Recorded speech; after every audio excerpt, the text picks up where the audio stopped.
The King of Elfland's Daughter by Lord Dunsay. Part 12.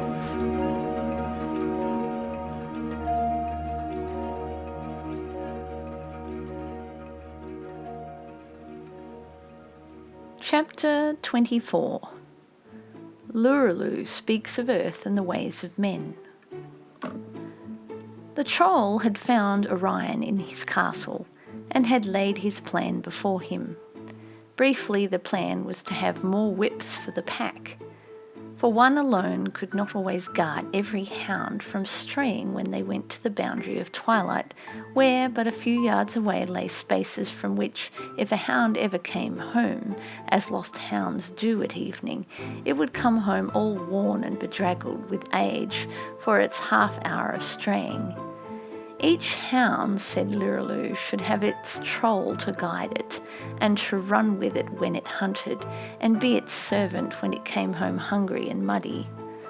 And Orion had seen at once the unequalled advantage of having each hound controlled by an alert, if tiny, intelligence, and had told Lureloo to go for the trolls. So now, while the hounds were sleeping on board in doggy mass in each of their kennels, for the dogs and the bitches dwelt each in a separate house, the troll was scurrying over the fields we know through twilight, trembling on the verge of moonlight, with his face turned towards Elfland. He passed a white farmhouse with little windows towards him that shone bright yellow out of a wall, pale blue with tint that had from the moon. 2 dogs barked at him and rushed out to chase him, and this troll would have tricked them and mocked them any other day, but now his mind was full to the brim with his mission, and he heeded them no more than a thistledown would have heeded them on a windy day of September, and went on, bouncing over the tips of the grasses till the pursuing dogs were far behind and panting. And long before the stars had paled from any touch of the dawn, he came to the barrier that divides our fields from the home of such things as him, and leaping forward out of the earthly night and high through the barrier of twilight, he arrived on all fours on his natal soil in the ageless day of Elfland. Through the gorgeous beauty of that heavy air that outshines our lakes at sunrise and leaves all our colours pale, he scampered, full of news he had, with which to astonish his kith. He came to the moors of the trolls, where they dwell in the queer habitations, and uttered the squeaks as he went by, whereby the trolls summon their folk. And he came to the forest in which the trolls have made dwellings in boles of enormous trees, for there be trolls of the forest and trolls of the moor, 2 tribes that are friendly and kin.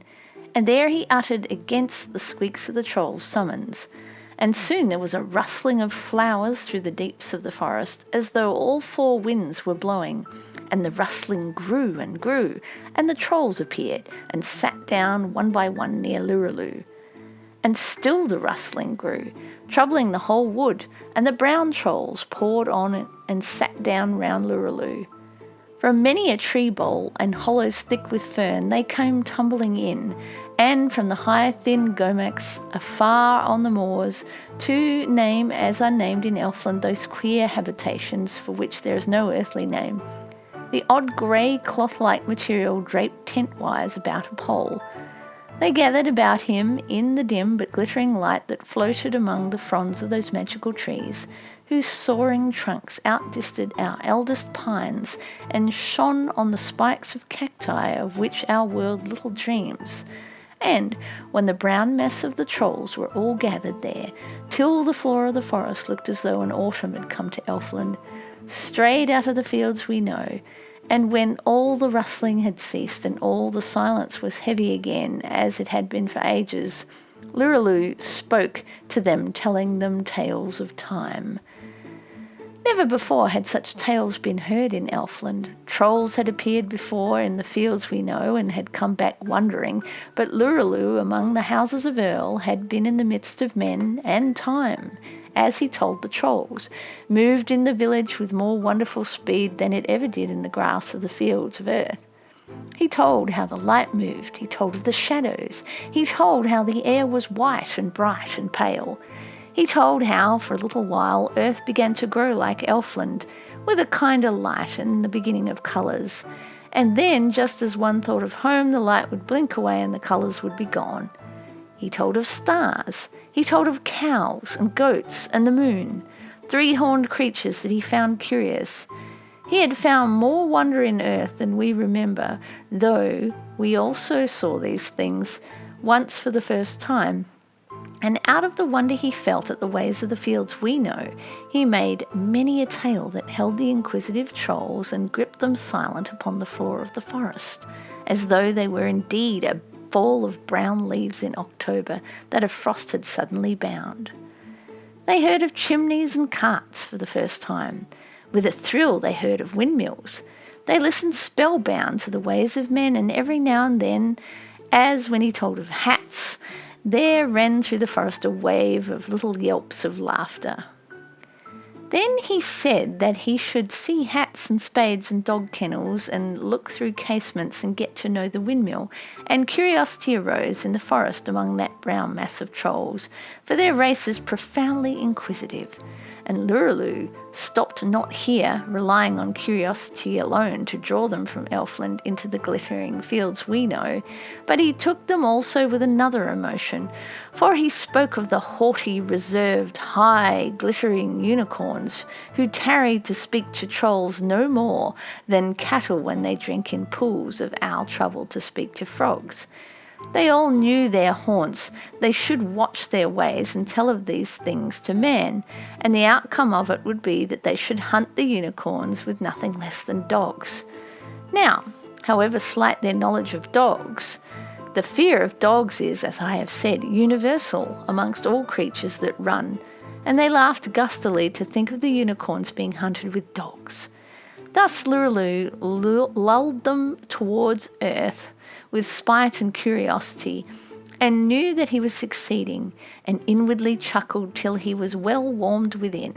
For among the trolls none goes in higher repute than the one that is able to astound the others, or even show them any whimsical thing, or to trick or perplex them humorously. Lureloo had earth to show, whose ways are considered amongst those able to judge to be fully as quaint and whimsical as the curious observer could wish. Then up spake a grizzled troll, one that had crossed too often earth's borders of twilight to watch the ways of men, and while watching their ways too long, time had grizzled him. "Shall we go," he said, "from the woods that all folks know, and the pleasant ways of the land, to see a new thing, and to be swept away by time?" And there was a murmur among the trolls that hummed away through the forest and died out, as on earth the sound of beetles going home. "Is it not today?" he said, "but there they call it today, yet none knows what it is. Come back through the border again to look at it, and it is gone. Time is raging there like the dogs that stray over our frontier, barking, frightened and angry and wild to be home." "It is even so," said the trolls, though they did not know, but this was a troll whose words carried weight in the forest. "Let us keep today," said the weighty troll, "while we have it, and not be lured where today is too easily lost. For every time men lose, their hair grows whiter, their limbs grow weaker, and their faces sadder, and they are nearer still to tomorrow." So gravely he spoke when he uttered that word tomorrow that the brown trolls were frightened. "What happens tomorrow?" one said. "They die," said the grizzled troll, "and the others dig in their earth and put them in, as I have seen them do, and then they go to heaven, as I have heard them tell." And a shudder went through the trolls far over the floor and the forest. And Lureloo, who had sat angry all this while to hear that weighty troll speak ill of earth, where he would have them come to astonish them with its quaintness, spoke now in defence of heaven. "Heaven is a good place," he blurted hotly, though any tales he had heard of it were few. "Ah, all the blessed are there," the grizzled troll replied, "and it's full of angels. What chance would a troll have there? The angels would catch him, for they say on earth that angels all have wings. They would catch a troll and smack him for ever and ever." And all the brown trolls in the forest wept. "We're not so easily caught," Lurelul said. "They have wings," said the grizzled troll. And all were sorrowful and shook their heads, for they knew the speed of wings. The birds of Elfland mostly soared on the heavy air and eyed everlastingly that fabulous beauty which to them was food and nest, and of which they sometimes sang. But trolls playing along the border, peering into the fields we know, had seen the dart and the swoop of earthly birds, wondering at them as we wonder at heavenly things, and knew that if wings were after him a poor troll would scarcely escape. "Well-a-day," said the trolls. The grizzled troll said no more, and had no need to, for the forest was full of their sadness as they sat thinking of heaven, and feared that they soon might come there if they dared inhabit earth. And Lurelul argued no more. It was not a time for argument, for the trolls were too sad for reason. So he spoke gravely to them of solemn things, uttering learned words and standing in a reverent attitude. Now, nothing rejoices a troll as learning does, and solemnity, and they will laugh for hours at a reverent attitude or any semblance of gravity. Thus he won them back again to the levity that is their natural mood, and when this was accomplished he spoke again of earth, telling whimsical stories of the ways of man. I do not wish to write the things that Lurelul said of man, lest I should hurt my reader's self-esteem, and thereby injure him or her whom I seek only to entertain. But all the forest rippled and squealed with laughter, and the grizzled troll was able to say no more to check the curiosity which was growing in all the multitude, to see who it was that lived in houses and had a hat immediately above him and a chimney higher up, and spoke to dogs and would not speak to pigs, and whose gravity was funnier than anything trolls could do. And the whim was on all those trolls to go at once to earth, and see pigs and carts and windmills and laugh at man. And Lurelul, who had told Orion that he would bring a score of trolls, was hard set to keep the whole brown mass from coming. So quickly changed the moods and whims of the trolls. Had he let them all have their way, there would be no trolls left in Elfland, for even the grizzled troll had changed his mind with the rest. 50 he chose, and led them towards Earth's perilous frontier, and away they scurried out of the gloom of the forest, as a whirl of brown oak leaves scurries on days of November's worst. Chapter 25. Lurelul remembers the fields we know. As the trolls scurried earthwards to laugh at the ways of man, Lurelul stirred where she sat on her father's knee, who grave and calm on his throne of mist and ice had hardly moved for 12 of our earthly years. She sighed, and the sigh rippled over the fells of dream and lightly troubled Elfland, and the dawns and the sunsets and the twilight and the pale blue glow of stars that blended together forever to be the light of Elfland felt a faint touch of sorrow, and all their radiance shook. For the magic that caught these lights and the spells that bound them together to illumine forever the land that owes no allegiance to time were not so strong as a sorrow rising dark from a royal mood of a princess of the elfish line. She sighed, for through her long content and across the calm of Elfland there had floated a thought of earth, so that in the midmost splendours of Elfland, of which song can barely tell, she called to mind common cowslips and many a trivial weed of the fields we know, and walked in those fields she saw in fancy Orion upon the other side of the boundary of twilight, remote from her by she knew not what waste of years, and the magical glories of Elfland and the beauty beyond our dreaming, and the deep deep calm in which ages slept, unhurt, unhurried by time, and the art of her father that guarded the least of the lilies from fading, and the spells by which he made daydreams and yearnings true, held her fancy no longer from roving, nor contented her any more, and so her sigh blew over the magical land and slightly troubled the flowers. And her father felt her sorrow and knew that it troubled the flowers, and knew that it shook the calm that lay upon Elfland, though no more than a bird would shake a regal curtain, fluttering against its folds when wandering lost upon a summer's night. And though he knew, too, it was but for earth that she sorrowed, preferring some mundane way to the midmost glories of Elfland, as she sat with him on the throne, that may only be told of in song, yet this moved nothing in his magical heart but compassion, as we might pity a child who in fanes that to us seems sacred might be found to be sighing for some trivial thing.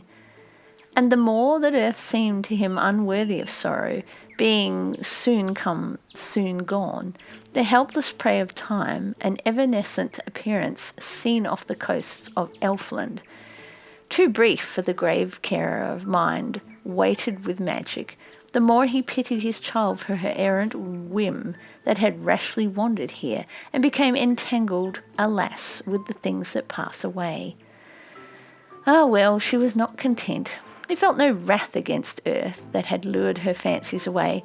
She was not content with the innermost splendours of Elfland, but she sighed for something more. His tremendous art should give it. So he raised his right arm up from the thing whereon it rested, a part of his mystical throne that was made of music and mirage. He raised his right arm up, and a hush fell over Elfland. The great leaves ceased from their murmur through the green depths of the forest, silent as craven marble, where fabulous bird and monster and the brown trolls scampering earthwards all halted, suddenly hushed. Then out of the hush rose little murmurs of yearning, little sounds as of longing for things that no songs can say, sounds like the voices of tears of each little salt drop could live, and be given a voice to tell of the ways of grief. Then all the little rumours danced gravely into a melody that the Master of Elfland called up with his magical hand. And the melody told of dawn coming, up over infinite marshes, far away upon earth, or some planet that Elfland did not know, growing slowly out of deep darkness and starlight and bitter cold, powerless, chilly and cheerless, scarce overcoming the stars, obscured by shadows of thunder and hated by all things dark, enduring, growing and glowing, until through the gloom of the marshes and across the chill of the air came in all a glorious moment the splendour of colour, and dawn went onwards with this triumphant thing, and the blackest clouds turned slowly rose and rode in a sea of lilac, and the darkest rocks that had guarded the night shone now with a golden glow. And when his melody could say no more of this wonder, that had forever been foreign to all the elvish dominions, then the king moved his hand where he held it high, as one might beckon to birds, and called upon a dawn over Elfland, luring it from some planet of those that are nearest the sun. And fresh and fair, though it came from beyond the bourne of geography, and out of an age long lost and beyond history's ken, a dawn glowed upon Elfland that had never known dawn before. And the dewdrops of Elfland slung from their beaded tips of the grasses gathered in that dawn to their tiny spheres, and held there, shining and wonderful, that glory of skies such as ours, the first they had ever seen.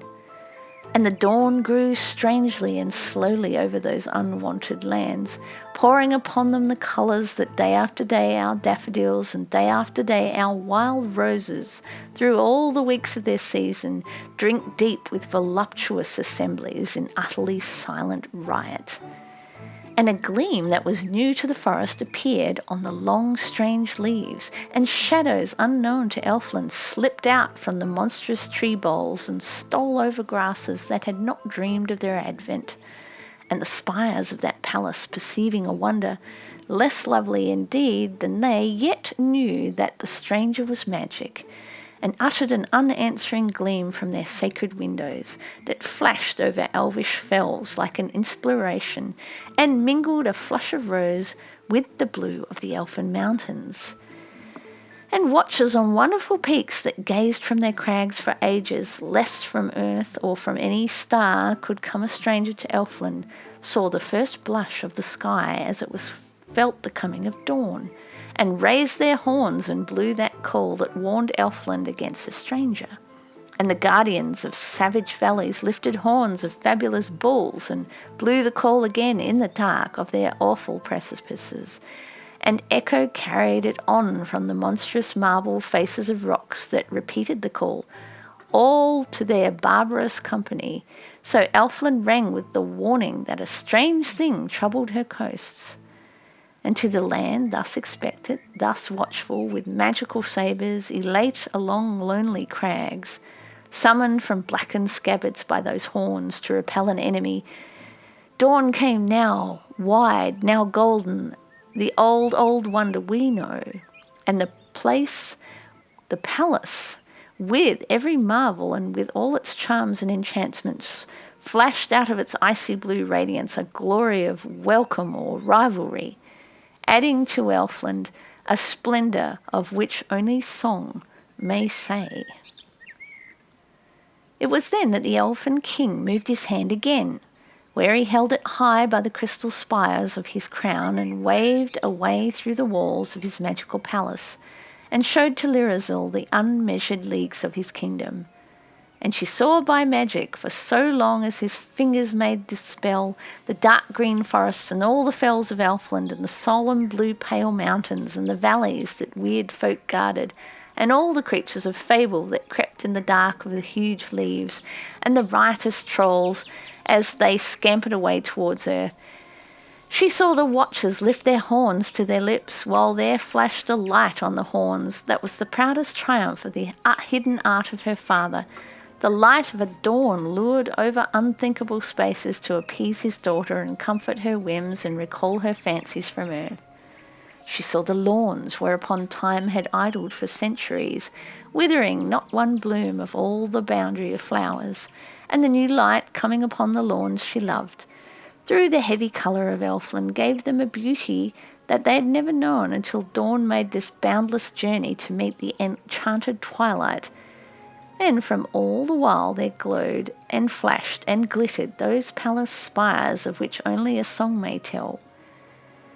From that bewildering beauty he turned his eyes away and looked into his daughter's face to see the wonder with which, alas, they had wandered. And though her eyes were turned to the elfin mountains, whose mystery and whose blue they strangely matched, yet as the elf king looked into those eyes, for which alone he had lured the dawn so far from its natural courses, he saw in their magical deeps a thought of earth, a thought of earth, though he had lifted his arm and made a mystical sign with all his might to bring a wonder to Elfland that should content her with home. And all his dominions had exulted in this, and the watchers on awful crags had blown strange calls, and monsters and insect and bird and flower had rejoiced with a new joy. And there in the centre of Elfland his daughter thought of earth. Had he shown her any wonder but dawn, he might have lured home that fancy, but in bringing this exotic beauty to Elfland to blend with its ancient wonders, he awoke memories of morning coming over the fields that he knew not, and Lyrazel played in fancy in fields once more with Orion, where grew the unenchanted earthly flowers among the English grasses. "Is it not enough?" he said in his strange magical voice, and pointed across his wide lands with the fingers that summoned wonder. She sighed. It was not enough. And sorrow came upon that enchanted king. He had only his daughter, and she sighed for earth. There had been once a queen that had reigned with him over Elfland, but she was mortal, and being mortal died. For she would often stray to the hills of earth to see May again, or to see the beech woods in autumn. And though she stayed but a day, when she came to the fields we know, and was back in the palace beyond the twilight before our sun had set, yet time found her whenever she came, and so she wore away, and soon she died in Elfland. For she was only mortal, and wandering elves had buried her as they buried the daughter of men.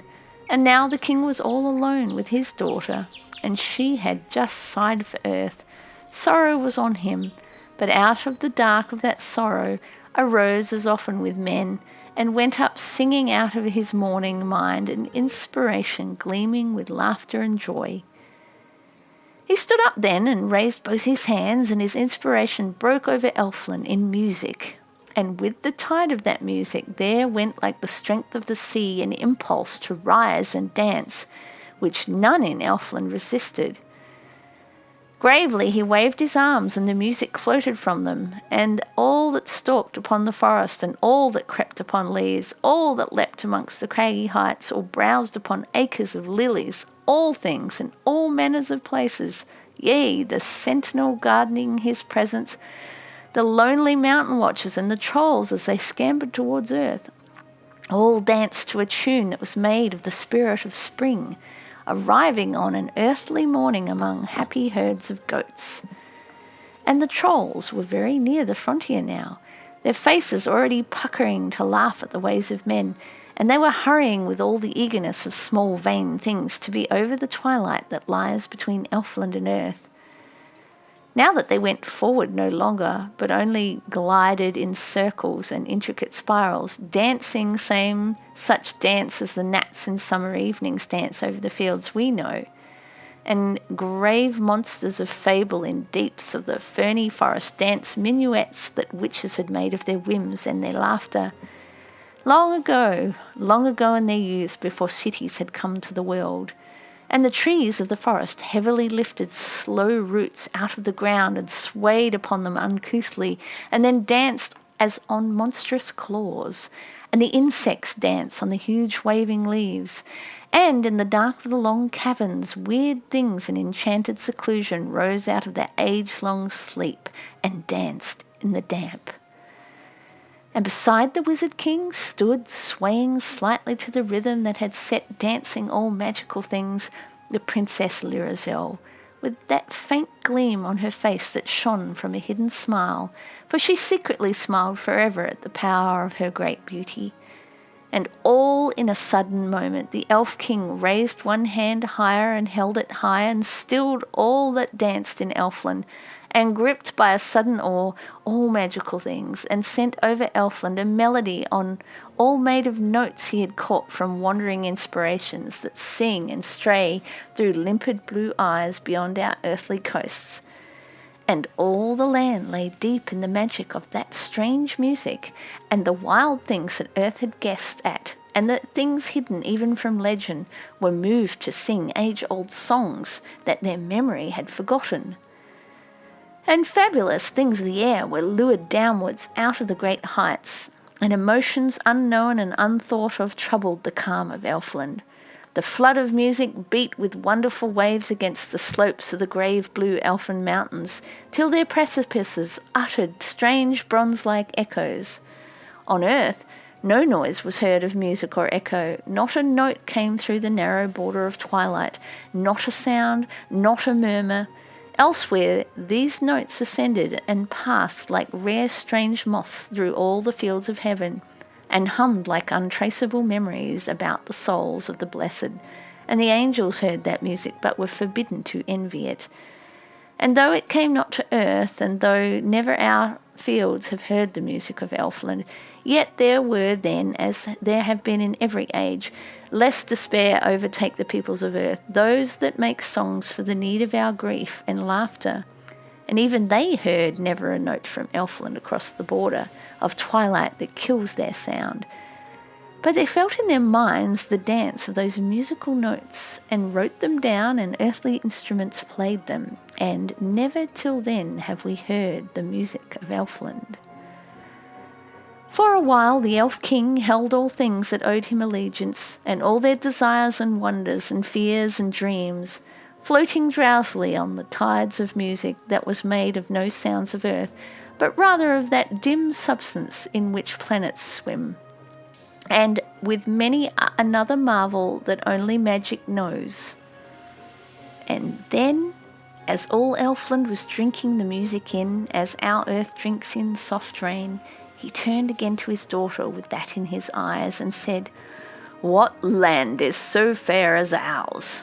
And she turned towards him to say, "Here is my home forever." Her lips were parted to say it, and love was shining in the blue of her elfin eyes. She was stretching her fair hand out towards her father, when they heard the sound of the horn of a tired hunter, wearily blowing by the border of earth. End of part 12.